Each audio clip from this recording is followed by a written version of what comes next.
10वीं पुतली प्रभावती ने जो कथा सुनाई वह इस प्रकार है।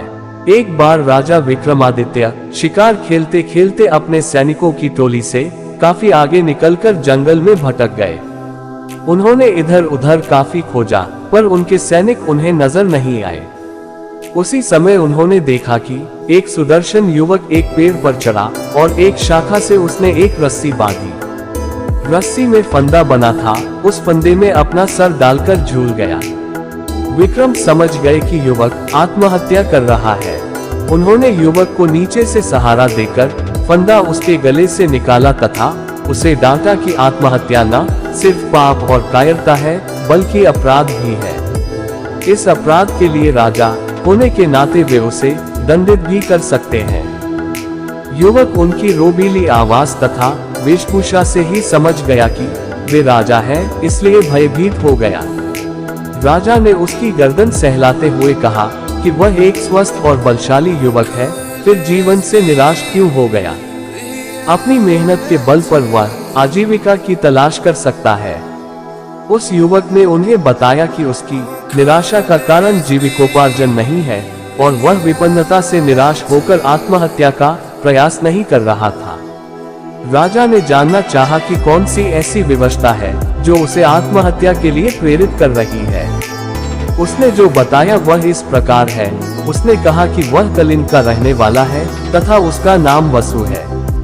एक दिन वह जंगल से गुजर रहा था कि उसकी नजर एक अत्यंत सुंदर लड़की पर पड़ी। वह उसके रूप पर इतना मोहित हुआ कि उसने उससे उसी समय प्रणय निवेदन कर डाला। उसके प्रस्ताव पर लड़की हंस पड़ी और उसने उसे बताया कि वह किसी से प्रेम नहीं कर सकती क्योंकि उसके भाग्य में यही बंधा है। दरअसल वह एक अभागी राजकुमारी है जिसका जन्म ऐसे नक्षत्र में हुआ कि उसका पिता ही उसे कभी नहीं देख सकता।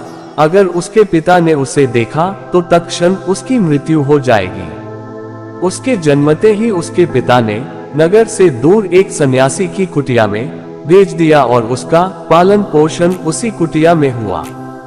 उसका विवाह भी उसी युवक से संभव है जो असंभव को संभव करके दिखा दे। उस युवक को खौलते तेल के कड़ाह में कूदकर जिंदा निकलकर दिखाना होगा।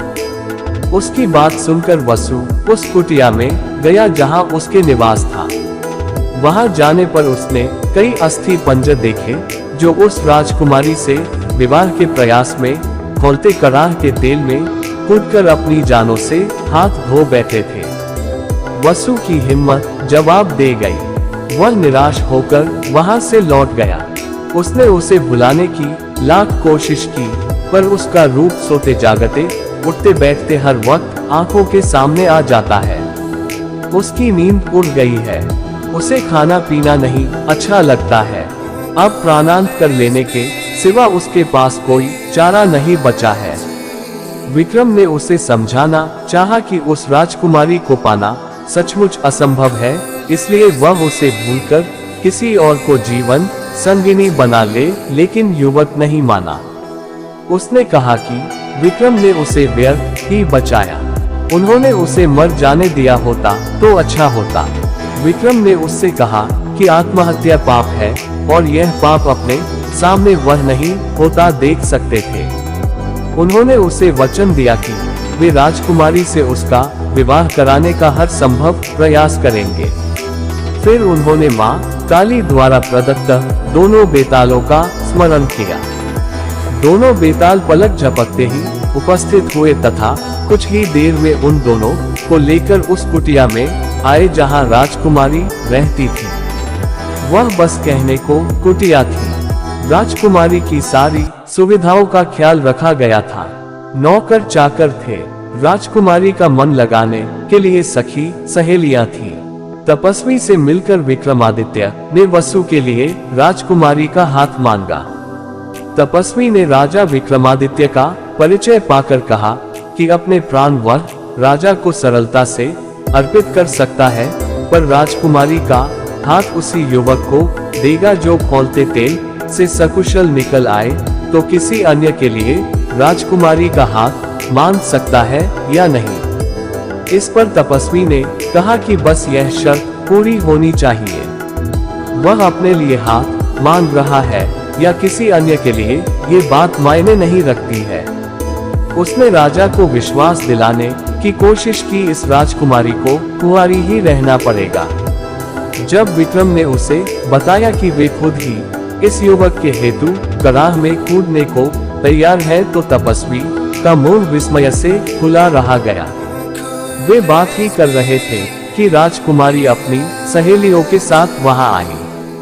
वह सचमुच अप्सराओं से भी ज्यादा सुंदर थी। अगर युवकों ने खौलते कराह में कूदकर प्राण गंवाए तो कोई गलत काम नहीं किया। विक्रम ने तपस्वी से कहकर कराह भर तेल की व्यवस्था करवाई। जब तेल एकदम खौलने लगा तो मां काली को स्मरण कर विक्रम तेल में कूद गए। खौलते तेल में कूदते ही उनके प्राण निकल गए और शरीर भुनकर स्याह हो गया। मां काली को उन पर दया आ गई और उन्होंने बेतालों को विक्रम को जीवित करने की आज्ञा दी। बेतालों ने अमृत की बूंदें उनके मुंह में डालकर उन्हें जिंदा कर दिया। जीवित होते ही उन्होंने वसु के लिए राजकुमारी का हाथ मांगा। राजकुमारी के पिता को खबर भेज दी गई और दोनों का विवाह धूमधाम से संपन्न हुआ।